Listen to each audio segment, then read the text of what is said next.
கேளுங்கள், அப்பொழுது உங்களுக்கு கொடுக்கப்படும். தேடுங்கள், அப்பொழுது கண்டடைவீர்கள். தட்டுங்கள், அப்பொழுது உங்களுக்கு திறக்கப்படும். மத்தேயு 7:7. அன்பின் தேவ பிள்ளைகளே, நாம் எதை கேட்க வேண்டும் என்று தெரியாதபடியினால் நிலையற்ற காரியங்களை தேவ சமூகத்திலே கேட்டுக்கொண்டே இருக்கிறோம். அப்படி வேதம் நமக்கு போதித்து கொடுக்கவில்லை. அவர் வேத வசனங்களை கேளுங்கள் என்றுதான் சொல்லிக் கொடுத்தார்.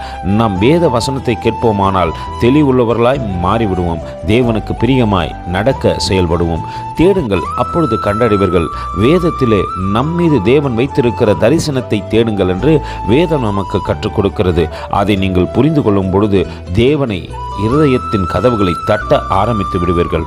அவர் நிச்சயமாய் உங்கள் சத்தத்தை கேட்டு அவருடைய சித்தத்தை உங்கள் வாழ்க்கையில் செய்வது மட்டுமல்ல, அவரோடு கூட நாம் இணையத்தக்கதாக நமக்கு வழிகளையும் உண்டாக்கி விடுவார். கர்த்தர் தாமே உங்களை ஆசீர்வதிப்பாராக. ஆமேன். எங்களோடு கூட இணைந்து ஊழியம் செய்ய விரும்பினால் இந்த வார்த்தைகளை மற்றவர்களுக்கும் பகிர்ந்து கொடுங்கள்.